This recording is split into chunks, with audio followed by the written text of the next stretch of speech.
दोस्तों आज के इस वीडियो में देखिए हम इंडियन ज्योग्राफी का बहुत ही इंपॉर्टेंट टॉपिक डिस्कस करने वाले हैं जो कि है इंडियन रिवर भारतीय नदियां। ठीक है, बहुत ही इंपॉर्टेंट टॉपिक है। हर एग्जाम में दोस्तों यहाँ से एक या दो क्वेश्चन जरूर आपको देखने को मिलेगा। तो वीडियो को पूरा देखिएगा जिससे कि आपका इंडियन रिवर से एक या दो नंबर जो है वो बिल्कुल पक्का हो जाए। ठीक है, स्पेशली पीएससी एग्जाम में देखिए यहाँ से क्वेश्चन जरूर पूछा जाता है। इस टॉपिक को देखिए हम फ्रेंड्स दो लेक्चर में कवर करेंगे। ठीक है, दो वीडियो में हम इसको कवर करेंगे। बहुत ही बड़ा टॉपिक है। पहले वीडियो में देखिए हम सारा थ्योरी सेक्शन को कवर करेंगे एंड सेकेंड वीडियो में हम इंडियन रिवर से रिलेटेड सभी इंपॉर्टेंट क्वेश्चन जो है वो सॉल्व करेंगे। 50+ इंपॉर्टेंट क्वेश्चन जो लास्ट ईयर एग्जाम में पूछे गए हैं वो सारे क्वेश्चन जो है हम सॉल्व करेंगे सेकंड लेक्चर में। ओके, तो पहला लेक्चर जरूर ध्यान से देखिएगा क्योंकि जो सेकंड लेक्चर आने वाला है आपको उसी लेक्चर में से एग्जाम में क्वेश्चन देखने को मिल जाएगा। तो लेक्चर को बिना स्किप करिए पूरा देखिएगा। लेक्चर को हम शुरू करते हैं। देखिए सबसे पहले मैं आपसे एक इंपॉर्टेंट चीज़ डिस्कस कर लेता हूँ। दो टर्म आपको देखिए इस लेक्चर में बार बार सुनने को मिलेगी, तो आप कंफ्यूज ना हो इसलिए मैं आपको पहले वो क्लियर कर देता हूँ। एस्चुरी और डेल्टा क्या होता है। एस्चुरी को देखिए हिंदी में बोला जाता है ज्वार नदमुख। ठीक है, तो क्या होता है ये हम पहले डिस्कस कर लेते हैं। सागर तट पर स्थित आधा बंद खारे पानी का वह क्षेत्र होता है एस्चुरी, जहाँ पर नदियों का ताज़ा पानी जो है वो समुद्र के खारे पानी के साथ मिलता है। ठीक है, तो आपको क्लियर हुआ एस्चुरी क्या होता है। आधा बंद खारे पानी का वह क्षेत्र जहाँ पर नदियों का ताज़ा पानी जो है वो समुद्र के खारे पानी के साथ में मिलता है। क्लियर। कौन कौन सी नदियाँ जो है वो एस्चुरी बनाती है। नर्मदा नदी, ताप्ती नदी, मांडवी नदी, ये जो नदियाँ हैं ये एस्चुरी मतलब ज्वार नद मुख का निर्माण करती हैं। आगे लेक्चर में मैं आपको क्लियर करूंगा इस चीज़ को, बस इतना ध्यान रखिए कि एस्चुरी होता क्या है। आगे बात करते हैं। देखिए डेल्टा जो है ये क्या होता है। तो देखिए नदी जहाँ पर सागर से मिलती हैं उस जगह पर नदी द्वारा बहाकर लाई गई मिट्टी के कारण जो मुख्य नदी होती है वो कई सारी धाराओं में बढ़ जाती है। तो उस सागर किनारे त्रिभुजाकार क्षेत्र को ही क्या बोला जाता है, डेल्टा बोला जाता है। डेल्टा जो होते हैं वो प्रायः उपजाऊ मिट्टी का निर्माण करते हैं। ठीक है फ्रेंड्स, तो आपको क्लियर हुआ डेल्टा क्या होता है और एस्चुरी क्या होता है। ध्यान रखिएगा, गंगा, ब्रह्मपुत्र, महानदी, गोदावरी, कृष्णा, कावेरी, ये सब जो नदियां हैं ये डेल्टा का निर्माण करती हैं। आगे हम ये लेक्चर में डिस्कस करने वाले हैं। तो बस एस्चुरी क्या होता है और डेल्टा क्या होता है आई होप आपको समझ में आ गया होगा। चलिए हम स्टार्ट करते हैं कि भारत का जो अपवाह तंत्र है, ड्रेनेज सिस्टम है, वो क्या है। तो सबसे पहले ये वर्ड को हम क्लियर कर लेते हैं कि ड्रेनेज सिस्टम अपवाह तंत्र होता क्या है।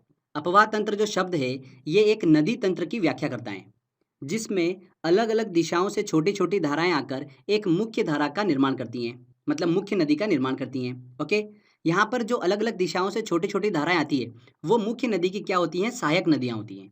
समझ में आया आपको। अपवाह तंत्र शब्द जो है एक नदी तंत्र की व्याख्या करता है। तो भारत के अपवाह तंत्र ड्रेनेज सिस्टम की हम बात करेंगे तो इसे हम दो भागों में पढ़ेंगे। कौन कौन से, देखिए स्ट्रक्चर समझ लीजिए पहले कि किस तरीके से हम इस टॉपिक को स्टडी करने वाले हैं। तो देखिए दो भागों में हम इसको पढ़ने वाले हैं। एक है हिमालयी अपवाह तंत्र और प्रायद्वीपीय अपवाह तंत्र। हिमालयी अपवाह तंत्र में हम सिंधु नदी तंत्र, गंगा नदी तंत्र और ब्रह्मपुत्र नदी तंत्र की बात करेंगे। मतलब इसमें जो मुख्य नदी होगी वो कौन सी होगी, सिंधु नदी होगी, गंगा नदी होगी और ब्रह्मपुत्र नदी होगी। और इन मुख्य नदियों की बहुत सारी क्या होती है, सहायक नदियाँ होती हैं। तो वही हम इसमें डिस्कस करने वाले हैं। सेकंड देखिए प्रायद्वीपीय अपवाह तंत्र में हम मध्य और दक्षिण भारत की नदियों को डिस्कस करेंगे, जैसे कि नर्मदा नदी, ताप्ती नदी, महानदी, गोदावरी, कृष्णा, कावेरी, इन सब नदियों को हम डिस्कस करेंगे प्रायद्वीपीय अपवाह तंत्र में। और लास्ट में देखिए कुछ इंपॉर्टेंट नदियां मैं आपसे डिस्कस करूंगा जहां से एग्जाम में अक्सर क्वेश्चन पूछ लेते हैं। तो सबसे पहले देखिए हम हिमालयी अपवाह तंत्र की बात करेंगे जिसमें हम पढ़ेंगे सिंधु नदी तंत्र को। तो देखिए फ्रेंड्स सिंधु नदी जो है वो बेसिकली तीन देशों में होकर बहती है, चीन, भारत और पाकिस्तान। चीन के देखिए तिब्बत स्थित मानसरोवर झील के निकट इसका उद्गम होता है और उत्तर पश्चिम दिशा में बहते हुए भारत के लद्दाख के दमचोक के पास से इंटर करती हैं। ओके, आगे बहती हुई ये नदी गिलगित से होते हुए दर्दिस्तान के पास में पाकिस्तान में इंटर कर जाती है और कराची के पूर्व से होते हुए अरब सागर में जाकर मिल जाती हैं। इस नदी की कुल लंबाई जो है वो कितनी है, 2880 किलोमीटर है। तो सिंधु नदी का देखिए उद्गम कहाँ से होता है, भारत के बाहर से होता है। चीन के तिब्बत स्थित मानसरोवर झील के निकट से सिंधु नदी का उद्गम होता है। भारत होते हुए ये पाकिस्तान में इंटर करती हैं और अरब सागर में जाकर मिल जाती हैं। ध्यान रखिएगा भारत का जो लेह शहर है वो सिंधु नदी के दाएं तट पर स्थित है। ये एग्जाम में क्वेश्चन पूछ लिया था, इस चीज़ को आप ध्यान रखिएगा कहाँ पर स्थित है, दाएं तट पर स्थित है। सिंधु नदी के देखिए अरब सागर में मिलने से पहले इसमें 5 प्रमुख इसकी सहायक नदियाँ जो है वो आकर मिलती है। कौन कौन सी, चेनाब, झेलम, रावी, व्यास और सतलज नदी। ये पांचों नदियाँ जो है वो सिंधु नदी में आकर मिलती हैं। उसके बाद में सिंधु नदी जो है वो अरब सागर में जाकर मिल जाती हैं। इसमें देखिए चेनाब और सतलज इसकी दो सबसे बड़ी सहायक नदियाँ हैं। चलिए एक एक करके समझ लेते हैं। चेनाब नदी की हम सबसे पहले बात करते हैं। ये सिंधु नदी की सबसे बड़ी सहायक नदी है। इसका उद्गम जो है वो हिमाचल प्रदेश के देखिए K12 लारा दर्रे से होता है। हिमाचल प्रदेश में इस नदी का निर्माण जो है वो दो नदियों से होता है, एक चंद्रा और भागा। इसलिए इसे हिमाचल प्रदेश में चंद्रभागा नदी के नाम से भी जाना जाता है। चेनाब नदी को चंद्रभागा नदी के नाम से भी जाना जाता है हिमाचल प्रदेश में। इंपॉर्टेंट है, क्वेश्चन पूछा जा सकता है यहाँ से, ध्यान रखिएगा। आगे बहती हुई ये नदी पाकिस्तान में जाकर सिंधु नदी से मिल जाती हैं। सिंधु नदी में मिलने से पहले इसमें झेलम, रावी, सतलज, व्यास नदी आकर मिलती हैं। किसमें? चेनाब नदी में। चलिए कौन सी नदी कहाँ पर मिलती है इस चीज़ को हम देख लेते हैं। सबसे पहले बात करते हैं झेलम नदी की। झेलम नदी का उद्गम जो है वो कश्मीर घाटी के बेरीनाग के निकट से होता है। ये नदी 170 किलोमीटर भारत पाकिस्तान सीमा का निर्माण करती हुई पाकिस्तान के जंग के निकट चेनाब नदी में आकर मिल जाती हैं। झेलम नदी कहाँ से उद्गम होता है? कश्मीर घाटी के बेरीनाग से इसका उद्गम होता है। इसके बाद देखिए रावी नदी की बात करते हैं तो ये नदी हिमाचल प्रदेश के रोहतांग दर्रे से निकलती है और कश्मीर पंजाब होते हुए पाकिस्तान के जंग के निकट चेनाब नदी में आकर मिल जाती हैं। क्लियर? इसके बाद देखिए सतलज नदी की बात करते हैं। ये नदी जो है तिब्बत के देखिए राक्षस ताल से निकलती हैं और सिंधु नदी के समानांतर बहती हुई हिमाचल प्रदेश में प्रवेश करती हैं। आगे पंजाब होते हुए पाकिस्तान के भावलपुर में चेनाब नदी में जाकर मिल जाती हैं। चेनाब नदी में मिलने से पहले इसमें व्यास नदी जो है वो आकर मिलती है। किसमें? सतलज नदी में।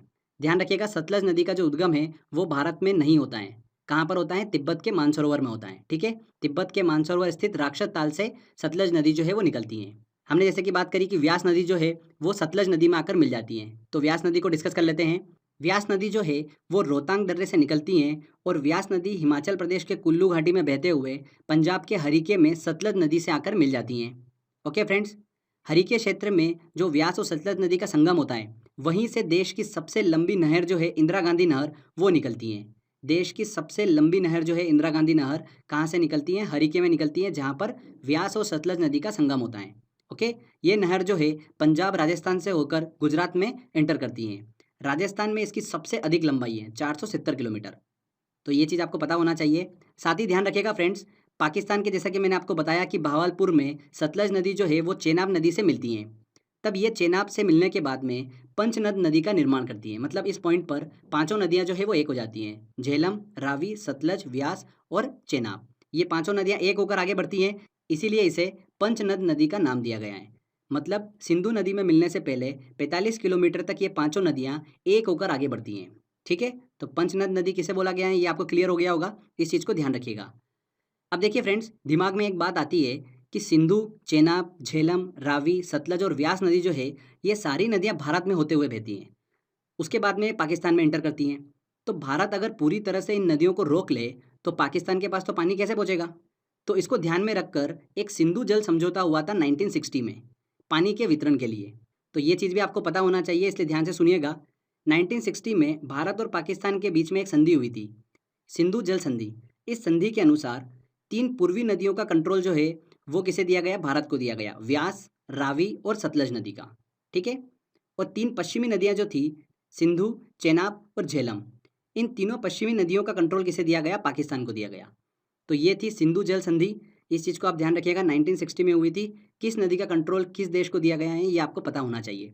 व्यास, रावी और सतलज नदी का भारत को दिया गया, सिंधु, चेनाब और झेलम का कंट्रोल दिया गया पाकिस्तान को। तो ये हमने अच्छे से पूरा डिस्कस करा सिंधु नदी तंत्र। आई होप आपको समझ में आया होगा। ठीक है, यहाँ पर जो मुख्य धारा थी वो कौन सी थी? सिंधु नदी थी। उसकी बहुत सारी सहायक नदियाँ थी, झेलम, रावी, सतलज, व्यास और चेनाब, ये उसकी सहायक नदियाँ थी जो हमने अच्छे से डिस्कस कराएं। चलिए आगे हम बात करते हैं अब गंगा नदी तंत्र की। इंपॉर्टेंट है, यहाँ से बहुत क्वेश्चन एग्जाम में पूछे जाते हैं, तो ध्यान से सुनिएगा। गंगा नदी जो है वो भारत की सबसे लंबी नदी है। इसकी कुल लंबाई जो है वो कितनी है? 2525 किलोमीटर है। भारत में इसकी लंबाई कितनी है? 2071 किलोमीटर जो है भारत में इसकी लंबाई है, बाकी जो है वो बांग्लादेश में है। आगे देखिएगा इंपॉर्टेंट चीज, सतोपथ हिमानी से निकली अलकनंदा नदी और गोमुख से निकली भागीरथी नदी जब देवप्रयाग में आकर मिलती हैं तब इसका संयुक्त रूप जो है वो क्या कहलाता है? गंगा नदी कहलाता है। क्लियर हुआ? बहुत बार एग्जाम में क्वेश्चन पूछा गया है कि देखिए अलकनंदा नदी कहाँ से निकलती हैं, भागीरथी नदी कहाँ से निकलती हैं, तो ये चीज़ आपको पता होना चाहिए। गंगोत्री से 19 किलोमीटर दूर गोमुख से निकलती है भागीरथी नदी। वेरी वेरी इंपॉर्टेंट क्वेश्चन है। ठीक है, बहुत बार एग्जाम में क्वेश्चन ये पूछा गया है। और अलकनंदा नदी और भागीरथी नदी किस स्थान पर आकर मिलती हैं? किस स्थान पर? देवप्रयाग में आकर मिलती हैं। ये चीज़ आपको पता होना चाहिए। ओके, अलकनंदा नदी की देखिए 2 प्रमुख सहायक नदियाँ हैं, वो ध्यान रखिएगा, एक पिंडार नदी और एक मंदाकिनी नदी। पिंडार नदी जो है ये अलकनंदा को कर्णप्रयाग में आकर मिलती हैं। कहाँ पर मिलती है? कर्णप्रयाग में। और मंदाकिनी नदी जो है ये अलकनंदा को रुद्रप्रयाग में आकर मिलती है। कहाँ पर? रुद्रप्रयाग में। तो कर्णप्रयाग में देखिए अलकनंदा को पिंडार नदी मिलती है, रुद्रप्रयाग में अलकनंदा को मंदाकिनी नदी मिलती है और देवप्रयाग में अलकनंदा को भागीरथी नदी मिलती है। ठीक है, ये चीज़ ध्यान रखिएगा, इंपॉर्टेंट है। साथ ही धौली गंगा जो है वो अलकनंदा को विष्णु प्रयाग में आकर मिलती है। और फ्रेंड्स, प्रसिद्ध केदारनाथ मंदिर जो है वो किस नदी के तट पर स्थित है? मंदाकिनी नदी के तट पर ही स्थित है। बद्रीनाथ का जो प्रसिद्ध मंदिर है वो अलकनंदा नदी के तट पर स्थित है। तो दोनों ये प्रसिद्ध मंदिर जो है वो किस नदी के तट पर स्थित है ये आपको पता होना चाहिए। मंदाकिनी नदी के तट पर स्थित केदारनाथ मंदिर और अलकनंदा नदी के तट पर स्थित बद्रीनाथ मंदिर। क्लियर हुआ? उत्तराखंड से देखिए निकली गंगा उत्तर प्रदेश बिहार होते हुए पश्चिम बंगाल तक बहती हैं। पश्चिम बंगाल के फरक्का पर ये दो धाराओं में बढ़ जाती है, हुगली नदी और मुख्य धारा भागीरथी में। ये भागीरथी नदी जो है ये बांग्लादेश में मुख्य धारा के रूप में प्रवेश करती हैं, जहाँ पर इसे पद्मा के नाम से जाना जाता है। गंगा नदी को बांग्लादेश में पद्मा के नाम से जाना जाता है। ठीक है, इंपॉर्टेंट क्वेश्चन है। आगे बहती हुई ये पद्मा ब्रह्मपुत्र, जिसे बांग्लादेश में जमुना बोला जाता है, उससे मिल जाती है।